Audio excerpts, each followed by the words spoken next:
নমস্কাৰ আপোনালোক সকলোকে পুনৰবাৰ স্বাগতম জনাইছো মই মজিদ বন্ধুসকল পলকতা চামক আজি সন্ধিয়াৰ 7টা গুৰুত্বপূৰ্ণ খবৰ প্ৰথমটো খবৰ 2024 লোকসভা নিৰ্বাচনৰ পূৰ্বে বিজেপিত মক্ষম আঘাত এইবাৰ একেলগে 15 গৰাকী বিজেপি বিধায়কক বহিষ্কাৰ হিমাচল প্ৰদেশত বিজেপি ৰাজনৈতিক সংকটৰ গৰাহত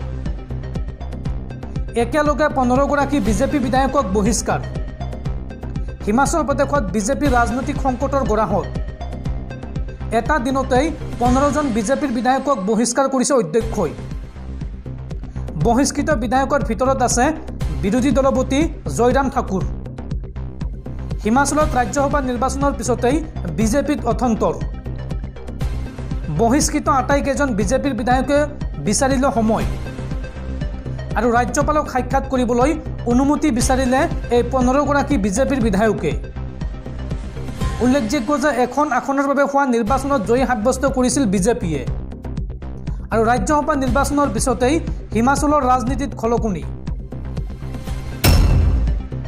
পৰৱৰ্তী খবৰ ৰাজ্যৰ লাখ লাখ নিবনুৱা যুৱক যুৱতীলৈ ভাল খবৰ আপুনি এমপ্লয়মেণ্ট এক্সচেঞ্জত পুনৰ পঞ্জীয়ন কৰিলেনে যদি কৰা নাই তেন্তে আপোনালৈ আহিছে ভাল খবৰ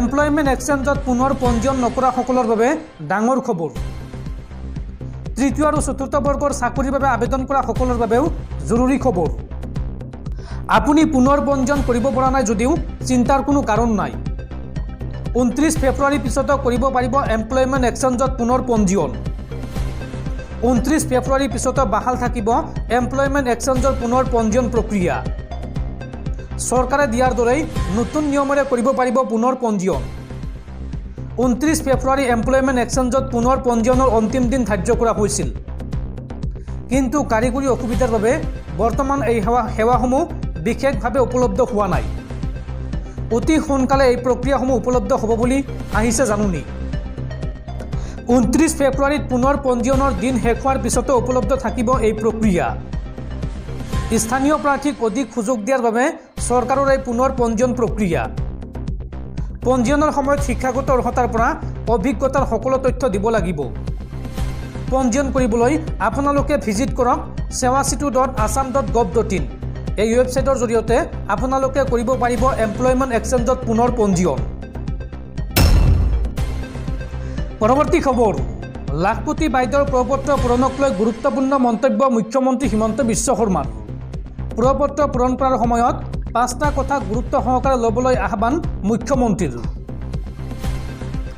লাখপতি বাইদেউৰ প্ৰপত্ৰ পূৰণক লৈ গুৰুত্বপূৰ্ণ মন্তব্য মুখ্যমন্ত্ৰীৰ প্ৰপত্ৰ পূৰণ কৰাৰ সময়ত 5টা কথা গুৰুত্ব সহকাৰে ল'বলৈ আহ্বান ৰাজ্যবাসীক 2 তাৰিখৰ পৰা 6 তাৰিখৰ ভিতৰত জমা দিব লাগিব ফৰ্ম লগতে শুদ্ধকৈ লিখিব লাগিব বেংক একাউণ্ট নম্বৰ আৰু IFSC নম্বৰ বাছি লোৱা ব্যৱসায় শুদ্ধ ৰূপত টিক মাৰ্ক কৰিব লাগিব কেপিটেল লেটাৰত শুদ্ধকৈ লিখিব লাগিব নিজৰ নাম প্ৰপত্ৰ পূৰণৰ সময়ত ৰিৰাইট নকৰিবলৈ আহ্বান জনোৱা হৈছে আজিৰ দিনটোত ৰাজ্যবাসীলৈ ৰাজহুৱাকৈ এই আহ্বান জনাইছে মুখ্যমন্ত্ৰী হিমন্ত বিশ্ব শৰ্মাই বন্ধুসকল তাৰপিছত 4 নম্বৰ খবৰটো জনোৱাৰ আগতে আপোনালৈ এটা সৰু ৰিকুৱেষ্ট যদি তেওঁলোকে এইটো ভিডিঅ'ত লাইক কৰা নাই তেন্তে প্লিজ এটা লাইক কৰি দিয়ক আৰু এনেকুৱা ধৰণৰ নতুন নতুন ভিডিঅ' পাবলৈ চেনেলটো ছাবস্ক্ৰাইব কৰি কাষত থকা বেল আইকনটো প্ৰেছ কৰি ৰাখক পৰৱৰ্তী খবৰ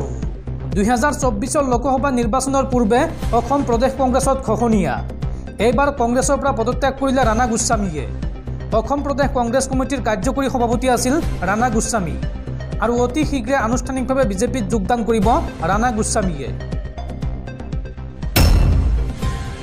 পৰৱৰ্তী খবৰ দেশৰ কোটি কোটি কৃষকলৈ ভাল খবৰ প্ৰধানমন্ত্ৰী নৰেন্দ্ৰ মোদীয়ে মুকলি কৰি দিলে PM কিষাণ সন্মান নিধিৰ 16 নম্বৰ কিস্তিৰ ধন এতিয়াই পৰীক্ষা কৰক আপোনাৰ বেংক একাউণ্ট আজি কোটি কোটি কৃষকৰ বেংক একাউণ্টত জমা হৈছে PM কিষাণৰ ধন মহাৰাষ্ট্ৰৰ পৰা দেশজুৰি ধন জমা কৰাই দিছে প্ৰধানমন্ত্ৰী মোদীয়ে মহাৰাষ্ট্ৰৰ পৰা দেশজুৰি কৃষকৰ বাবে জাৰি কৰিলে PM কিষাণৰ 16 নম্বৰ কিস্তিৰ ধন আপুনি এতিয়াই পৰীক্ষা কৰক আপোনাৰ বেংক একাউণ্ট DBT মাধ্যমেৰে পোনপটীয়াকৈ জমা হৈছে ধন অসমৰ লাখ লাখ কৃষকে আজিয়েই পৰীক্ষা কৰক বেংক একাউণ্ট ইতিমধ্যে আৰম্ভ হৈছে পিএম কিষাণৰ ধন জমা হোৱাৰ প্ৰক্ৰিয়া। পৰৱৰ্তী খবৰ 2024 লোকসভা নিৰ্বাচনৰ পিছতে সমগ্ৰ দেশজুৰি বলবৎ হ'ব UCC অৰ্থাৎ ইউনিফৰ্ম চিভিল কোড। UCCক লৈ এই বৃহৎ ঘোষণা কেন্দ্ৰীয় গৃহমন্ত্ৰী অমিত শ্বাহৰ। নিৰ্বাচনৰ পিছতে সমগ্ৰ দেশজুৰি বলবৎ হ'ব UCC। UCCক লৈ পুনৰ ডাঙৰ ঘোষণা কেন্দ্ৰীয় গৃহমন্ত্ৰী অমিত শ্বাহৰ। UCC বলবৎ হোৱাৰ পূৰ্বে হ'ব পূৰ্ণ চৰ্চা। ধৰ্মৰ আধাৰৰ ভিত্তিত আইন হ'ব নোৱাৰে কেতিয়াও। জনতাৰ হিতৰ বাবে আইন হ'ব লাগে, এই মন্তব্য গৃহমন্ত্ৰীৰ। সমাজ ব্যৱস্থাক শুধৰণি কৰাৰ বাবে আহিব UCC। সেয়েহে নিৰ্বাচনৰ পিছতেই সমগ্ৰ দেশজুৰি বলবৎ কৰা হ'ব UCC। এই ডাঙৰ ঘোষণা গৃহমন্ত্ৰী অমিত শ্বাহৰ। পৰৱৰ্তী খবৰ যান বাহনৰ গৰাকীলৈ জৰুৰী খবৰ।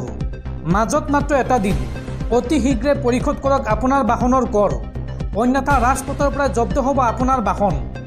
1 মাৰ্চৰ পৰা ৰাজ্যত আৰম্ভ হ'ব অপাৰেশ্যন চাৰখাৰ 3। ব্যক্তিগত আৰু বাণিজ্যিক বাহনৰ গৰাকীলৈ জৰুৰী খবৰ। শীঘ্ৰেই সম্পূৰ্ণ কৰক আপোনাৰ বাহনৰ কৰ পৰিশোধৰ কাম। যান বাহন আইন উলংঘা কৰাসকলক নাকি লগাবলৈ সাজু হৈছে ৰাজ্যৰ পৰিবহণ বিভাগ।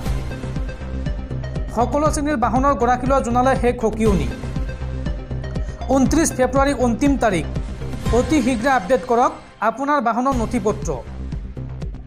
ৰাজ্যৰ পৰিবহণ বিভাগে এই সন্দৰ্ভত জাৰি কৰিছে বিশেষ আহ্বান।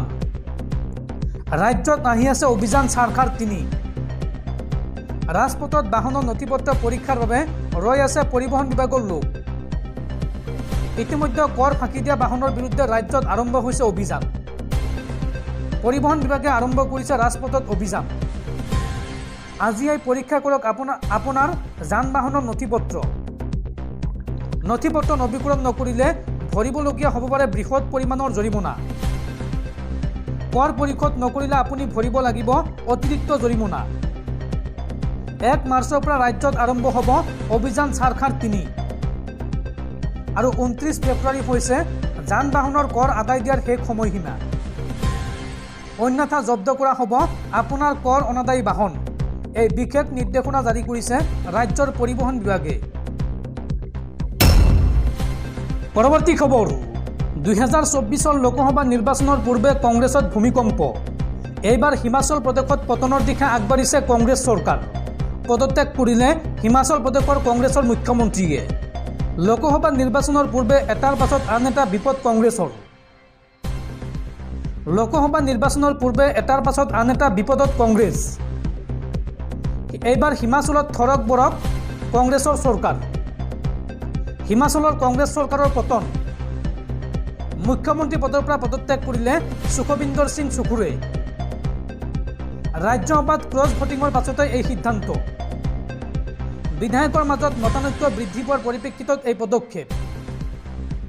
কংগ্ৰেছ চৰকাৰৰ PWD মন্ত্ৰী বিক্ৰমাদিত্য সিঙেও কৰিলে পদত্যাগ। হিমাচলৰ বিসম্বাদী বিধায়ক ৰবি ঠাকুৰে বিজেপিত যোগ দিয়াৰ সম্ভাৱনা। ৰাজ্যসভা নিৰ্বাচনত ৰবি ঠাকুৰে বিজেপি প্ৰাৰ্থী হৰ্ষ মহাজনক দিছিল ভোট। আৰু হিমাচলৰ বিধানসভাৰ বাহিৰত কংগ্ৰেছ বিধায়কসকলৰ এই সন্দৰ্ভত প্ৰতিবাদ। ইফালে বিধানসভাৰ পৰা নিলম্বন কৰা হৈছে 15জনকৈ বিজেপিৰ বিধায়কক। মুঠতে বৰ্তমান হিমাচল প্ৰদেশত ৰাজনৈতিক অস্থিৰতাই বিৰাজ কৰিছে।